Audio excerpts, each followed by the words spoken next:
Merhaba sevgili izleyiciler.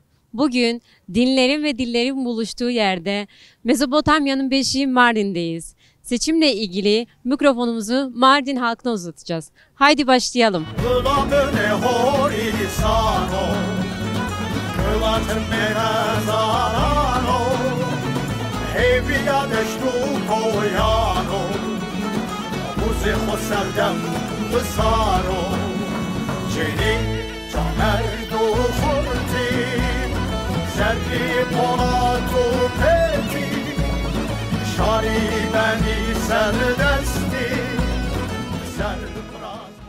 Çevrenizde gördüğünüz sıkıntılar var mı, sorunlar var mı? Mevcut hizmetten memnun musunuz? Mevcut hizmetten şu an memnun değilim.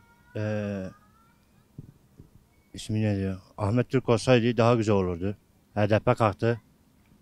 Sol parti oldu. Daha iyi bizim için. Türkiye bitmiş, milletle alay ediyorlar. Keriz yerine koyuyorlar. Türkiye hal mı kalmış Türkiye'de? Yani bir küçük bir deliye söylesen, çok hafif şeye söylesen, yani Türkiye bitmiş artık. Yani resmen alay ediyorlar. Ya ben AK Parti'yi ya da CHP'ye de şiddet tutmuyorum. Biz AK Parti'ye verdik. Yani vermez olsaydık Türkiye'yi mahvetti. Yani bundan alternatif bir şeysi yok yani. Herkes biliyor yani Türkiye'nin durumunu. Türkiye ne olduğunu, ne bittiğini. Millet yüzü gülmüyor ya.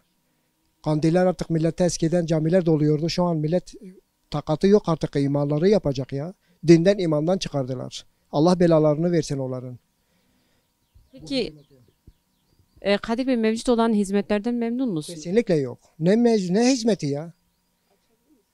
Kesinlikle ne hizmet? Hizmet hiçbir şey yok. Soygun sadece. Sadece soygun, sadece darp, fakir zaten mahvolmuş Türkiye'de.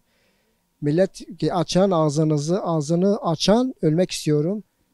Artık yaşamak istemiyorum. Evimi geçindirmek istemiyorum. Ağzını açan bu laf. Yani ben değil, herkes. Yani insan takatı yok artık, yüzünü sabah yıkayacak ya böyle sıkıntıdan şeyden ya. Daha ne diyebilirim ki? Her şey, hiç sistem yok. Kötü sistem. Ne denetleme var, ne şey var. Adam kilosun eti diyor 700'e satsam kim adam gelip bana ne diyebilir? Ben belki imkanım var. Öbür imkanı var mı? Bu arkadaşın imkanı var mı yani? Bazıları imkanı yok yani. Ben 23 yaşına kadar geldim. Tavuk eti girmedi evimize ya. Tavuk eti girmiyordu. Yemin billah girmiyordu.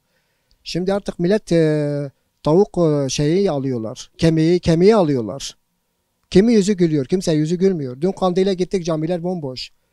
Bir abla dedi ya bu nasıl iştir ya dedi. Biz bu Kandiller camiler dolup taşıyordu. Cami bomboş. Artık ne diyebilirim? Kimse memnun değildir bu hayattan. İnan ki savaştan daha beteriz. Filistin'den daha beteriz. Belki onlar darbe gelmiş onlara. Allah korusun onları. Rabbim inşallah. Ama Türkiye beter olmuş. Ondan daha beteriz. Hani savaş oluyor ya, hani diyorsun savaştır işte şu bu. Hani diyorsun bela geldi ama bu daha da beterdir. Bunu bil. Her şey imkanımız var Türkiye'de. Ama hepsini sattılar. Ne Türk Telekom'u kaldı, ne Tüpraşası kaldı, ne şeker. Hepsini sattı. Türk devlet hastaneleri de, özel hastaneler de, onlar da satıyorlar Katar'a. Ben bunu diyorum. Başka ne diyebilirim ki? Yani şu an inan ki yani bozulmazsa düzelmez. Aynı düzeltmeseler kendilerini bozulacak yani. Devalüasyon 50'ye geçecek. 50'yi geçecek seçimden sonra. Eğer kazansa, inşallah kazanmaz da. Zaten onun niyeti odur. Devalüasyon olmazsa yabancılar gelip mal alıyorlar da. Türkiye'de mal alıyorlar. Devalüasyon olduğu zaman ne olur? %50'yi geçer. 50'yi geçtiği zaman ne olur? Dolar yani 50'yi geçtiği ne olur? Gelip mal alır Türkiye'de. Bu da olacak yani. Büyük bir beladır yani.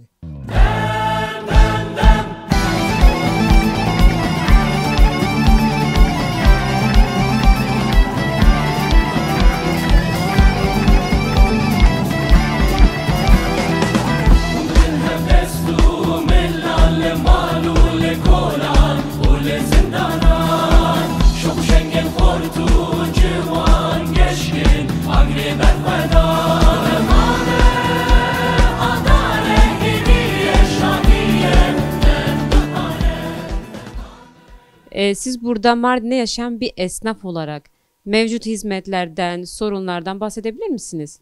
Mevcut hizmetler yani istediğimiz gibi yürümüyor yani. Yani şimdiye kadar kimse görevini yapmamış. Hep boş vaatler. Bu diyor böyle yapacağım, bu diyor böyle ama görmedik şimdiye kadar bir şeyler. Yani memnun değiliz bu durumdan. Yani bu seçimde kim olursa olsun yeter ki hizmet etsin. Bizim için fark etmiyor. İsterse Kürt olsun, istersen Ermeni olsun, istersen kim olursa olsun yeter ki hizmet yapacak. Yani ayrım yapmıyoruz. Onu istiyoruz sadece seçmenlerden.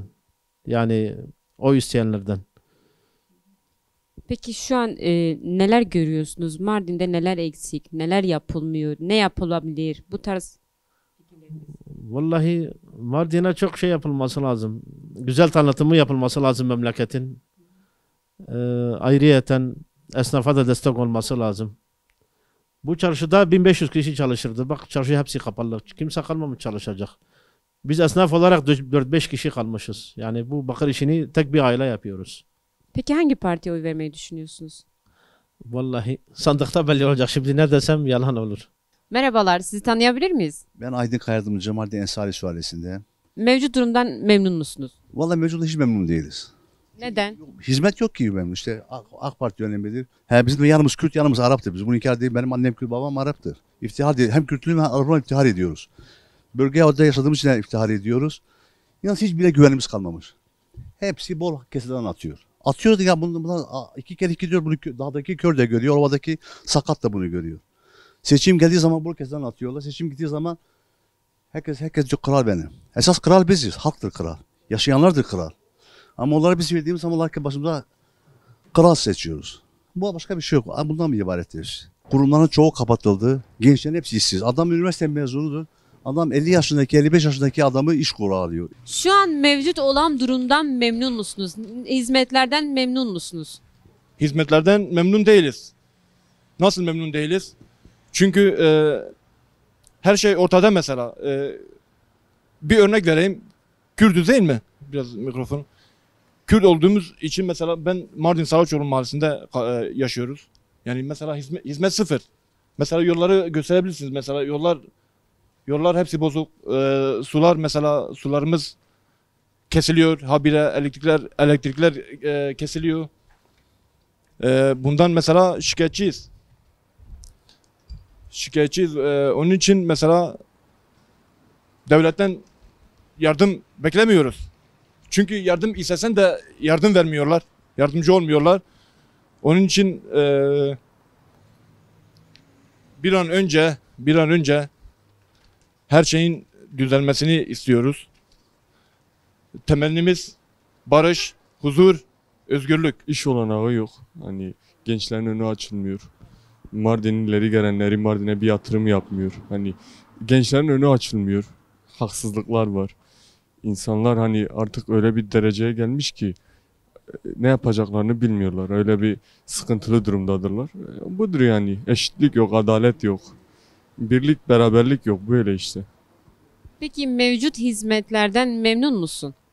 Ne hizmeti? Hangi hizmet? Nerenin hizmeti? Onu söyleyin. Yolların halini görüyorsunuz, memleketin halini görüyorsunuz. Gene biz etnik kimliğimiz sonucunda kendi bildiğimiz partiye oy vereceğiz. Budur. Ki hangi partiye oy vermeyi düşünüyorsun? Vallahi hangisine vereceğimi siz de biliyorsunuz, ben de biliyorum yani. HDP'ye vereceğim, DEM Parti'ye vereceğim. Başka da verebileceğim bir parti yok. Azat Bey, Mardin ve Kızıltepe genel olarak baktığınız zaman ne tür bir hizmet görüyorsunuz? Eksikler nelerdir? Vallahi hiçbir hizmet görmüyorum. Şu mesela Kızıltepe'ye baksan mesela yolları falan bitmiyor ama hiçbir hizmet falan göremiyoruz.